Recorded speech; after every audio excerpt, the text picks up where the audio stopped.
미스터 코헨 씨를 이렇게 따뜻하게 맞이하지 못해서 이 시간이라도 잠깐 우리가 박수를 하면 좋겠는데, 미스터 코헨, would you please stand up? 예. When you bow down to church members, we'll give you warm welcome. Okay? Bow down, please. 예, 뜨겁게 우리 박수로 환영하겠습니다. 감사합니다. 예, sit down, please. 이렇게 말이 안 통하는데 참여를 한다는 게 결코 쉽지가 않습니다. 도무지 영으로 잘 통하지가 않습니다. 언어가 안 되면. 그럼에도 불구하고 음악이라고 하는 중요한 매개체를 통해서 하나님께 예배를 드리고 싶어 하는 간절한 마음이 있어서 이렇게 참여하게 되는데, 저는 솔직히 모르겠습니다. 얼마나 오랫동안 나오게 될지는 제가 모르겠는데, 적어도 우리나라에서 근무하는 동안에는 나올 수 있기를 바라고, 그러기 위해서 우리 성도님들이 따뜻한 그런 마음을 품어주시고 또 표정도 보여주시고 관심 있게 돌봐주시면 아마도 그렇게 되지 않을까 하는 생각을 해봅니다. 오늘은 이제 라합 이야기를 같이 좀 해보려고 합니다. 여호수아서 2장은 처음부터 끝까지 라합 이야기로 기록이 되어 있는데요. 전체적으로 간단하게 요약을 해보면 여호수아가 가나안 땅을 들어가기 전에 2명의 정탐꾼을 보냅니다. 그리고 그 정탐꾼이 들어가서 기생 라합의 집에 유숙하게 되는데, 그것을 어떤 사람이 보게 되어서 정부 당국에 신고를 합니다. 신고를 받은 정부 당국이 군대를 파견해서 정탐꾼들을 잡으려고 하지만 라합이 거짓말을 통하여 그들을 숨겨주고 그 군대들을 따돌림으로써 이 정탐꾼들이 무사히 여호수아에게로 다시 돌아갈 수 있게 되었습니다. 그 과정에서 라합이 그들을 숨겨주면서 약조를 해라 이렇게 하는데요. 그게 뭐냐면, 이제 너희 민족이 우리나라에 와서 전쟁을 벌일 때 적어도 우리 가정만큼은 손대지 말아달라. 내가 여러분들을 숨겨주어서 목숨을 살려준 것처럼 여러분도 우리 가정을 살려주시오. 그것을 약속할 수 있겠습니까? 했을 때 이 정탐꾼들이 선히 여겨서 그렇게 하겠노라 약속을 하고, 우리가 들어오면 당신 집 창문에 붉은 줄을 매달아 놓으시오. 그러면 그 집에 안에 있는 사람은 누구든지 구원함을 입게 될 것입니다. 약속을 하고는 무사히 빠져나가서 여호수아에게 가서 그간에 있었던 일들을 보고하는 것으로 2장 전체가 마무리가 됩니다. 이 2장에서 우리가 볼 수 있는 두 가지가 있는데요. 하나는 언약의 최종 확증이라고 하는 차원이고, 또 다른 하나는 하나님의 구원의 은혜라고 하는 차원입니다. 이 라합 이야기에서 보게 되어질 이 두 가지를 오늘 이 아침에는 앞선 언약의 최종 확증이라고 하는 부분을 같이 생각을 해보고, 오늘 오후 시간에 제가 또 말씀을 전할 때 두 번째로 하나님의 구원의 은혜가 얼마나 큰가 하는 부분에 대해서 라합 이야기를 계속해서 상고해 보도록 하겠습니다.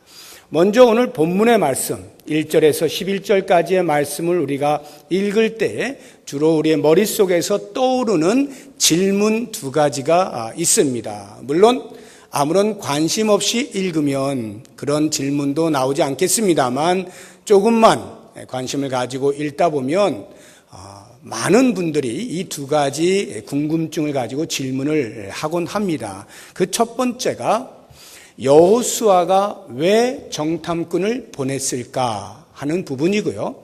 두 번째는 라합의 거짓말이 타당한 것인가 라고 하는 이 두 부분에 대하여서 많은 사람들이 질문을 하곤 합니다.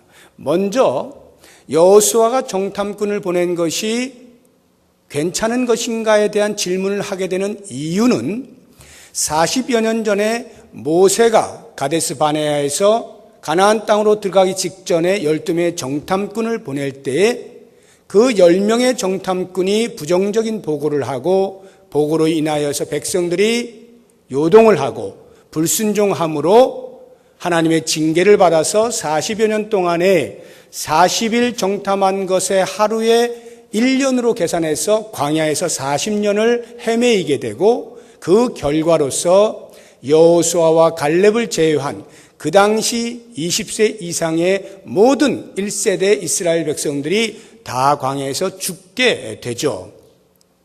그러한 역사가 있는 상황에서 여호수아가 그것을 모를 리가 없는데 왜 또 똑같은 일을 반복하는가? 왜 정탐꾼을 또 보내는가라고 하는 의아심이 생기게 되는 것입니다.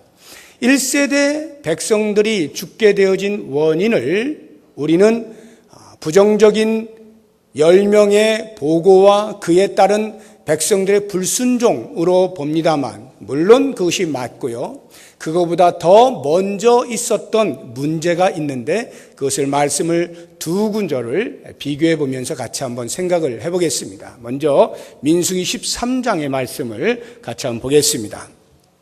1절에서 2절의 말씀인데요. 같이 읽어봅니다. 시작. 여호와께서 모세에게 말씀하여 이르시되 사람을 보내어 내가 이스라엘 자손에게 주는 가나안 땅을 정탐하게 하되 그들의 조상의 가문 각 지파 중에서 지휘관 된 자 한 사람씩 보내라.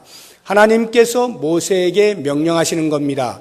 12지파의 각 지파의 지휘관들 한 명씩을 뽑아서 정탐꾼을 세우라 하는 것이죠.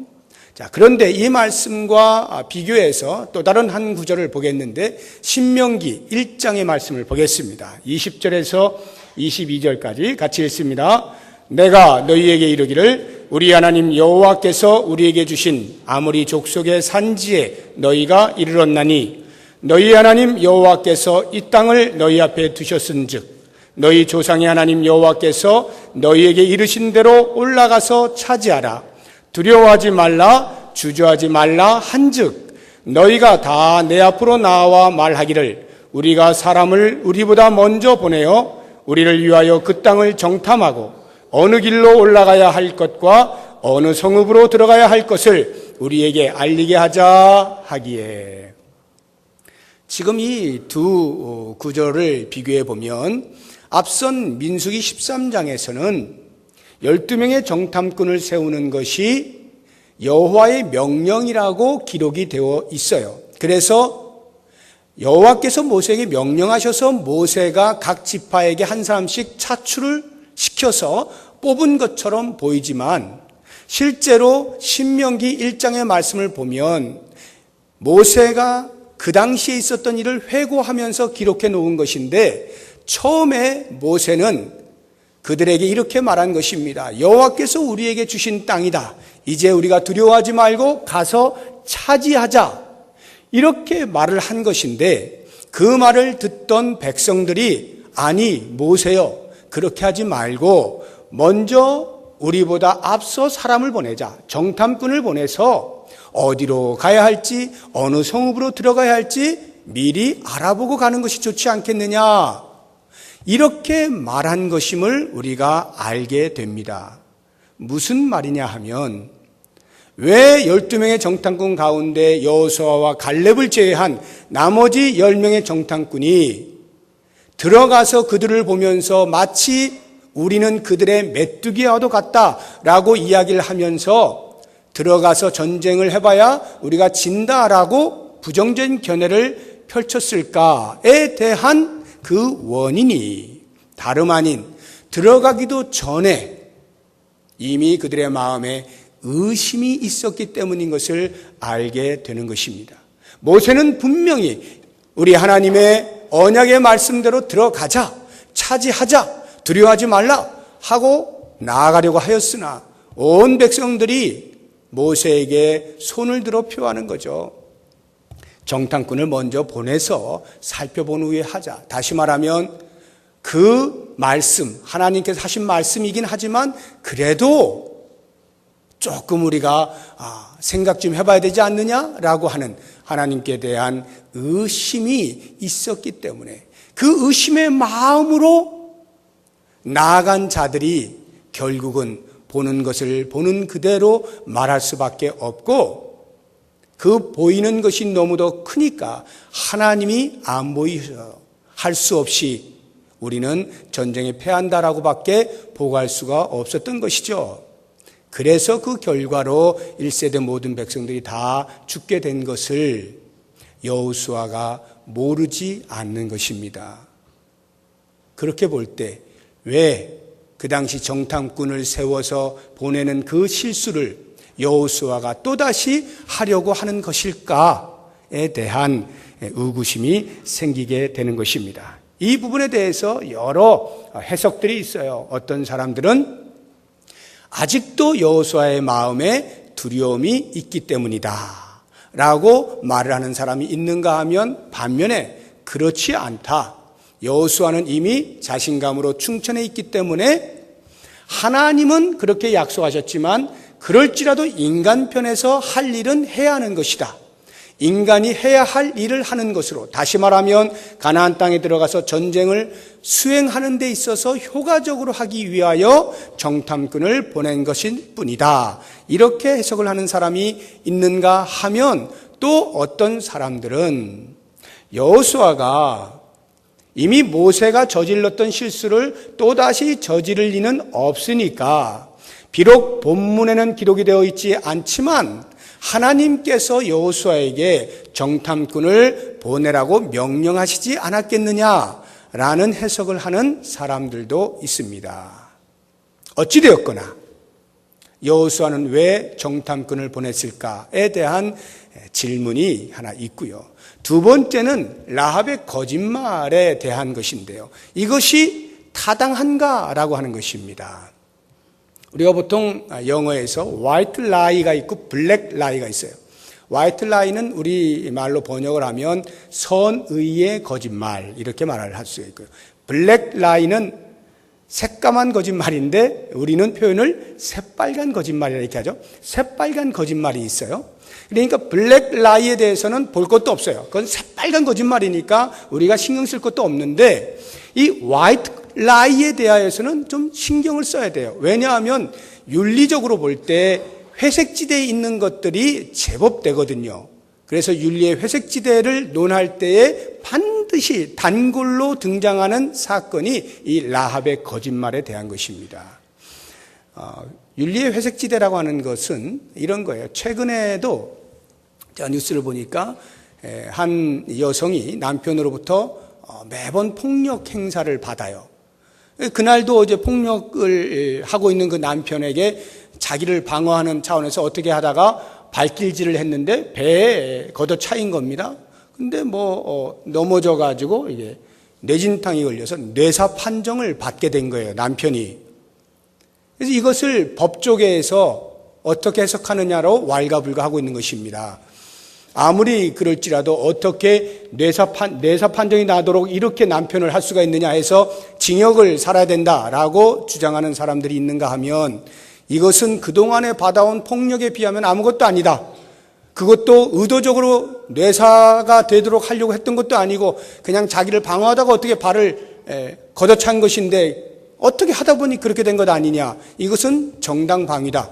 이렇게 옥신각신하고 있는 것입니다. 임신한 산모가 이제 막 아이를 낳으려고 하는데 급해요. 차를 타고 가는데 낳으려고 그래요. 어떻게 합니까? 할 수 없이 갓길 주행을 하는 겁니다. 이때에 이것이 옳은 것이냐 그른 것이냐 이런 것들 전부 윤리의 회색지대에 해당되는 것들입니다. 이 라헬의 거짓말도 바로 그러한 것에 해당이 되는데 이 부분에 대해서 우리가 궁금증이 많은 것이에요. 그래서 또 많은 사람들이 라헬의 거짓말에 대해서 이렇게 이야기를 합니다. 비록 라헬이 거짓말을 했지만 그 거짓말은 선을 위한 것이기 때문에 괜찮다. 가치가 있는 거짓말이다.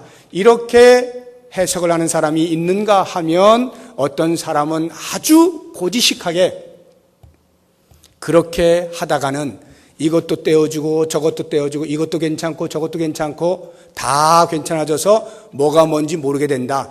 애시당초 거짓말은 화이트건 블랙이건 가리지 아니하고 무조건 전면에서 금지해야 된다. 절대 안 된다.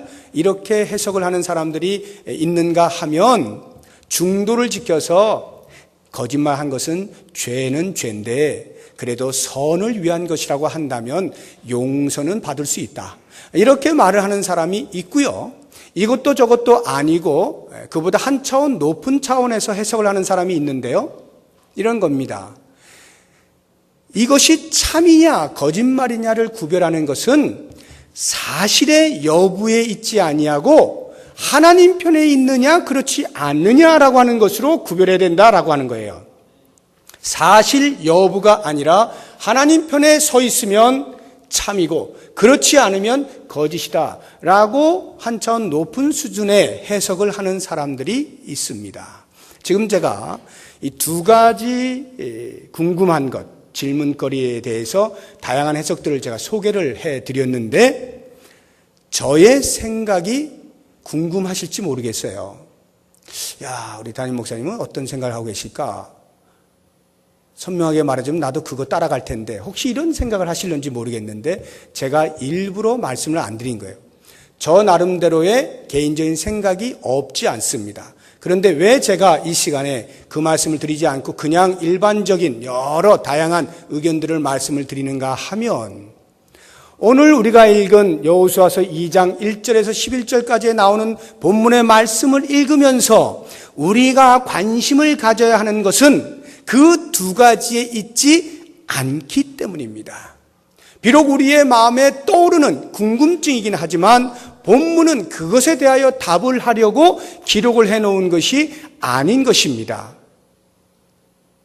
그럼에도 불구하고 왜 제가 이렇게 긴 시간 동안 이런 설명을 드렸느냐 하면 그동안에 우리가 얼마나 본문을 읽으면서 잘못 생각을 해왔는가, 얼마나 핵심을 놓친 채 변방의 것을 붙잡고 씨름을 해왔는가 하는 것에 대하여 좀 개탄 좀 하고 핵심이 무엇인가에 대해서 촉각을 곤두세우고 한번 집중하여 들어보자 라고 하는 차원에서 길게 말씀을 드린 거예요. 자, 그러면 이제 결론부터 말씀을 드려서 본문이 그럼 우리에게 들려주고자 하는 핵심은 무엇이냐? 이미 제가 말씀을 드린 것처럼 하나님께서 이스라엘 백성과 언약을 맺으신 가나안 땅을 너희에게 주겠다라고 하는 그 언약의 최종 확증으로서 주어진 본문의 말씀입니다. 자, 이 언약의 최종 확증이라고 하는 것이 과연 무슨 말인지 이제 우리가 같이 한번 생각을 해 보겠는데요. 하나님께서 여호수아를 통하여 이스라엘 민족을 가나안으로 인도하시고자 할 때에 두려움에 떨고 있는 여호수아에게 여러 가지 방면으로 확신을 주시죠. 가장 먼저 위로부터 하나님의 말씀이 그에게 임하지 않습니까? 일어나 그 땅으로 가라. 하나님의 말씀이 여호수아에게 임해요. 위로부터의 확신이 있습니다. 그런데 이것이 여호수아의 발걸음을 쉽게 옮겨주지는 못합니다. 왜냐하면 내면으로부터의 확신이 없을 때 사람은 주저하게 되어 있어요. 그런데 놀랍게도 하나님께서는 내가 모세와 함께 있었던 것 같이 너와 함께 있겠다라고 하는 말씀을 주심으로써 여호수아에게 불현듯 그동안에 모세와 함께 하셨던 그 여호와 하나님을 파노라마와 같이 필름을 돌리면서 야, 그 하나님이라면 나와도 함께 하실 때 내가 못할 것이 무엇이 있겠는가라고 하면서 자신의 내면으로부터 큰 확신이 생겨난 것입니다. 자신감이 생겼어요. 거기에다가 완벽한 삼박자를 갖추게 하시기 위해서 하나님께서는 여호수아에게 한 가지 더 확신을 심어주시는데 그것이 바로 요단 동편에 이미 거처를 마련하고 있던 두 지파 반 사람들의 절대적 헌신이죠. 너희들이 우리에 앞서 먼저 가야 할 것이다. 여호수아가 말을 할 때 조금도 주저하지 아니하고 변명이나 핑계를 대지 아니하고 알겠습니다. 우리가 말씀대로 하겠습니다. 하고는 절대적인 헌신, 지지를 받게 되는 것입니다. 완벽한 삼박자가 갖추어졌어요. 그런데 놀랍게도 하나님께서는 그러한 여호수아에게 한 가지 더 보너스를 주시는데 그것이 바로 오늘 이 말씀인 거예요. 그것이 뭐냐면 대적들로부터의 소리를 듣게 하셔서 그의 마음에 더 큰 확신을 주시는 겁니다. 보너스입니다.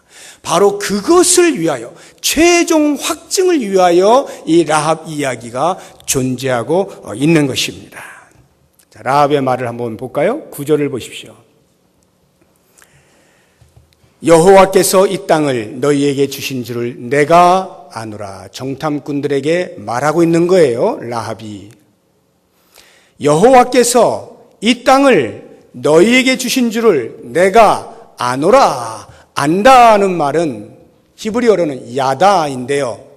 이 말은 그냥 어렴풋이 안다는 뜻이 아니에요. 여기서 하나 주워 듣고 저기서 하나 주워 듣고 이것저것 주워 듣고 종합해서 보니까 야, 이거 우리나라가 안 되겠다. 저 이스라엘에게 우리가 점령당할 수밖에 없겠네. 이 정도의 아는 것을 말하는 게 아니에요. 이 야다라고 하는 것은요, 하나님께서 당신의 백성들을 구체적으로 아시는 것과 같은 그러한 알물 이야기하는 거예요. 전인격적인 친밀감. 그때 쓰는 단어가 야다예요. 그러면 라헬이 여호와를 안다라고 할 때 어떤 여호와를? 여호와가 이스라엘과 함께하기만 하면 그 이스라엘은 어느 누구와 전쟁을 해도 질 수 없다는 것. 다시 말하면 여호와께서 가나안 땅을 정복하시겠다라고 말씀하시면 그것은 그렇게 될 수밖에 없음을 안다, 이런 말이에요. 여러분, 정탐꾼들이 이런 말을 대적의 입에서 듣게 될 줄이야 꿈엔들 생각을 했겠어요? 자신들도 그것에 대하여서 긴가민가 하고 있는 차에 하나님께 나타나셔서 확신을 심어주고 있는 그러한 마당에 저 멀리 대적들의 자리에서 그 대적의 입에서 나오는 소리가 이 땅은 여호와의 것이야. 여호와께서 이 땅을 차지하도록 예정해 놓으셨어. 이렇게 말하는 것을 듣게 된다는 것, 이 정탐꾼들로서는 상상을 할 수 없었던 것이죠. 그럼에도 불구하고 하나님께서 그들에게 그 말을 듣게 만드시는 거죠. 가나안 사람들이 어느 정도로 두려워했을까라고 하는 것을 보면요, 10절과 11절을 보세요. 먼저 9절 뒷부분을 보시게 되면 이 땅 주민들이 다 너희 앞에서 간담이 녹는다, 이렇게 표현하죠. 그 말을 좀 더 구체적으로 표현한 것이 11절 말씀이에요. 우리가 듣자 곧 마음이 녹았고 너희로 말미암아 사람이 정신을 잃었나니. 가나안 모든 족속들이 이스라엘 백성들이 쳐들어온다는 소리를 듣고 간담이 서늘해지고 정신을 잃을 만큼 두려움에 벌벌 떤다라고 라합이 이야기를 하고 있는 거예요. 그 원인이 어디에 있다고요? 10절 보니까 이는 너희가 애굽에서 나올 때 여호와께서 너희 앞에서 홍해물을 마르게 하신 것, 그 과거에 있었던 그 일을 기억하고 또한 너희가 요단 저쪽에 있는 아모리 사람의 두 왕 시혼과 옥에게 행한 일, 곧 그들을 전멸시킨 일을 우리가 들었기 때문이다. 40여 년 전에 일어났던 홍해 사건과 가장 최근에 일어났던 아모리 왕 그리고 바산 왕 시온과 옥을 전멸시킨 사건을 들었다는 말은 그 40여 년의 세월 가운데 광야에서 행하신 하나님의 모든 일들을 다 꿰뚫고 있다는 말인데, 그러한 것들을 보았을 때 우리는 두려워하지 않을 수가 없다, 이 말이죠.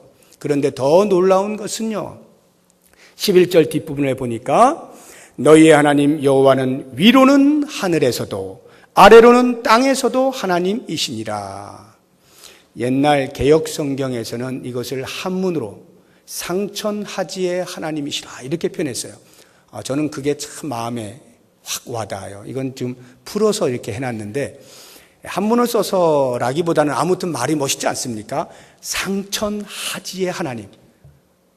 위에서도 하나님이시고 아래에서도 하나님이시고 온 우주 만물의 하나님, 그 하나님이시기 때문에 이러한 일들이 일어났고, 그래서 나는 두려워할 수밖에 없고 우리 모든 가나안 땅 족속들이 다 두려워 벌벌 떨고 있다, 라합이 이렇게 얘기하고 있는 거예요. 그러면 여러분, 과연 라합의 말이 사실일까요?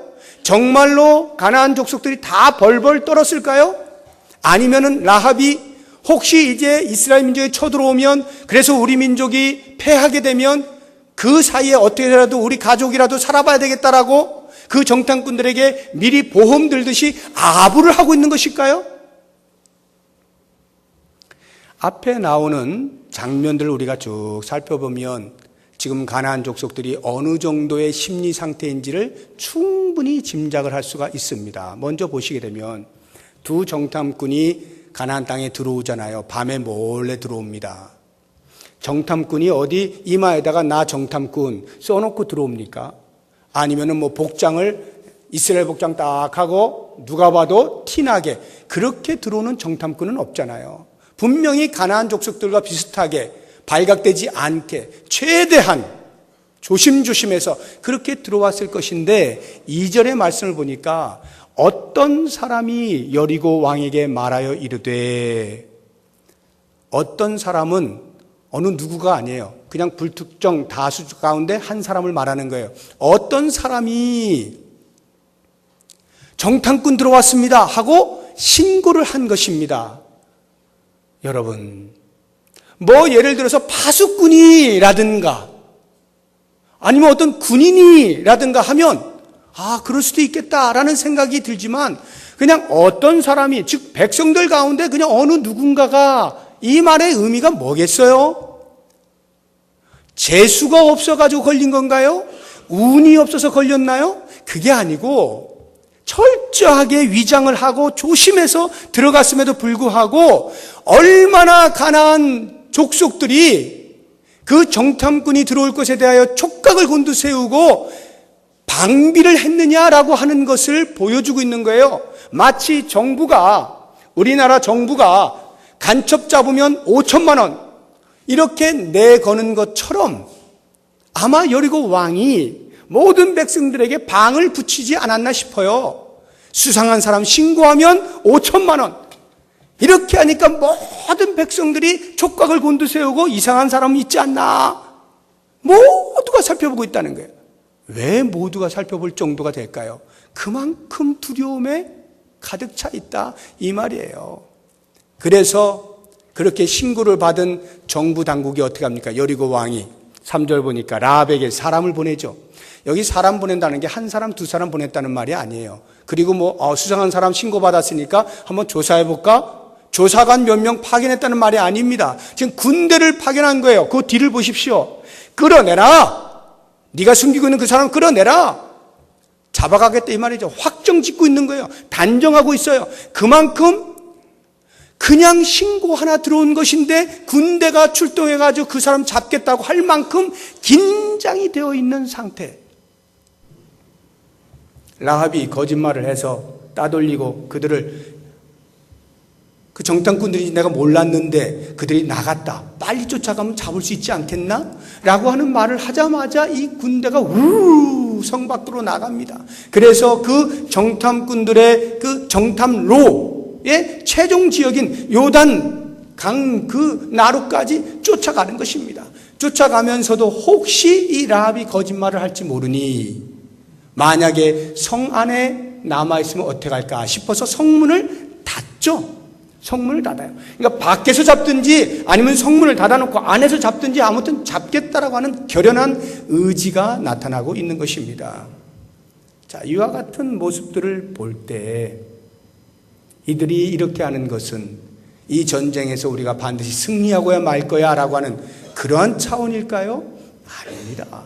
지금 이들이 이렇게 하고 있는 것은 이스라엘 민족이 들어오면 보나마나 우리는 졌다 하는 것을 알고 있기 때문에 그 두려움이 가득하여서 마치 고양이에게 쫓기는 쥐가 막다른 골목에 다다랐을 때 더 이상 갈 곳이 없어 마지막으로 한번 찍찍 소리 내보는 그런 것과 같이 이 가나안 사람들이 어떻게 해서든지 한번 살아보겠다라고 몸부림치는 모습을 우리가 볼 수 있는 거예요.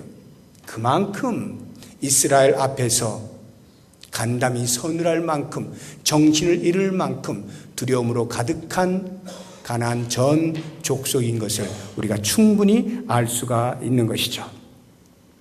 자, 그렇다고 한다면 이 모든 정황들을 종합해 볼 때 라합의 이야기는 라합 한 사람의 생각이 아니라 이 가나안 땅에 있는 모든 족속들의 동일한 생각인 것을 우리가 알게 되는 것입니다. 자, 그렇다고 한다면 왜 하나님께서 정탐꾼들의 귀에 이러한 사실을 들려주셨을까요?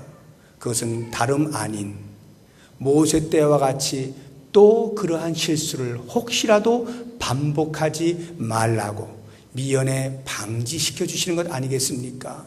눈에 보이는 것 때문에 우리는 그들의 메뚜기와 같다라고 혹시 실수로 착각할까 봐.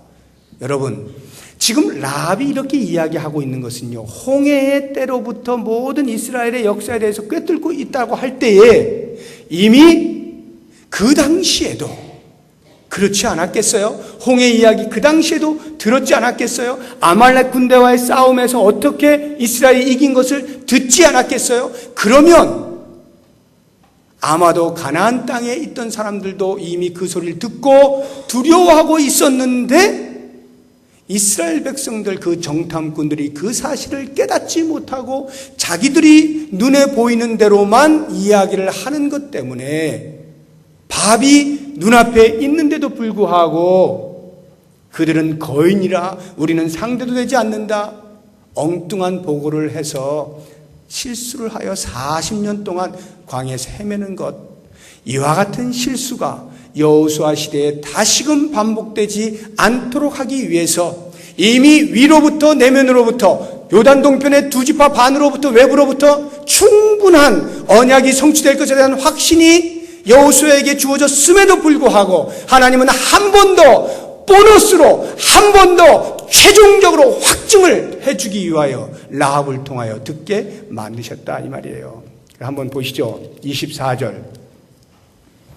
정탐꾼들이 여호수아에 가서 뭐라고 말을 합니까? 24절 다 같이 한번 읽어봅니다. 시작.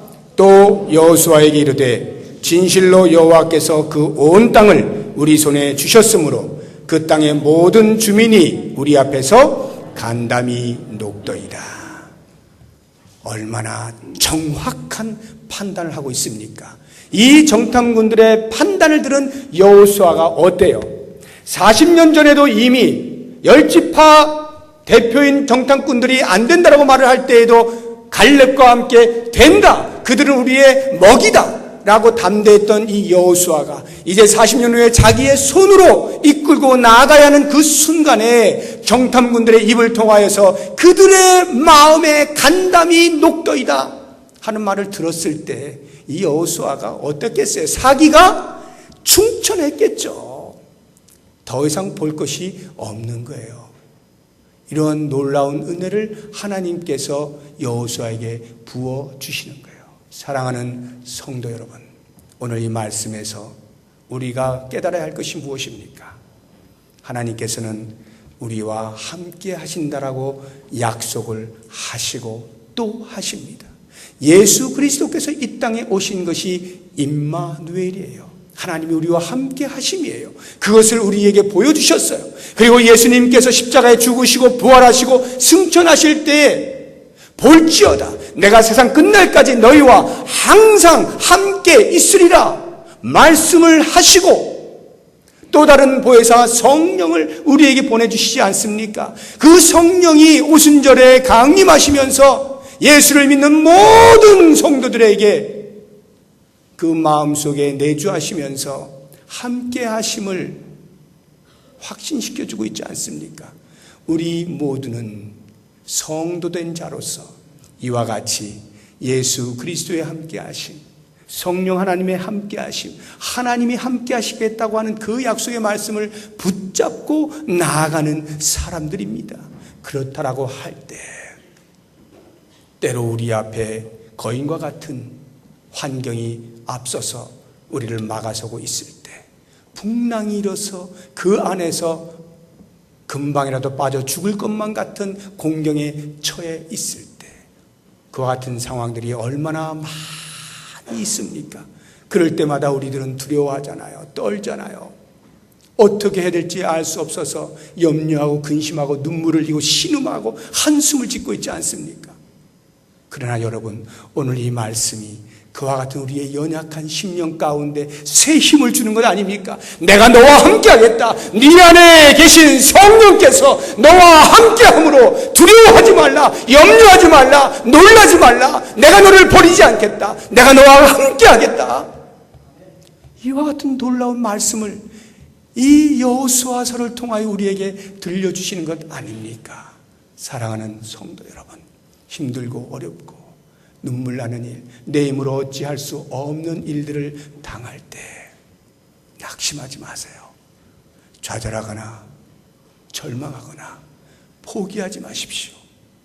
언제나 내 안에서 함께 계시며 나의 모든 것을 아시고 그 함께 하심으로 인한 승리를 최종적으로 확증시켜 주시는 주님으로 말미암아서 우리가 넉넉히 이길 수 있음을 믿음으로 바라보시면서, 비록 우리가 2015년 이 현대 시대를 살아가고 있지만 과거 여호수아가 살았던 그 여호수아 식으로 살아갈 수 있는 믿음의 사람들이 다 되시기를 주님의 이름으로 축복합니다.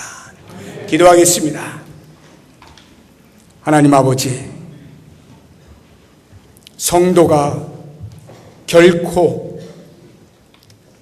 세상에 호락호락 잡혀 먹히는 사람들이 아닌 것을 오늘 말씀을 통하여 깨닫게 하시니 감사합니다. 오히려 세상이 우리 앞에서 간담이 녹으며 정신을 잃어버린다는 사실을 잊지 않게 하여 주옵소서. 이 시간 우리의 앞길을 헤쳐나아갈 때 여호수아 식으로 살아가는 믿음의 사람들이 다 될 수 있도록 축복하여 주시옵소서. 예수님의 이름으로 기도드립니다. 아멘. 우리 다 같이 자리에서 일어나셔서 좌우 앞뒤 보시면서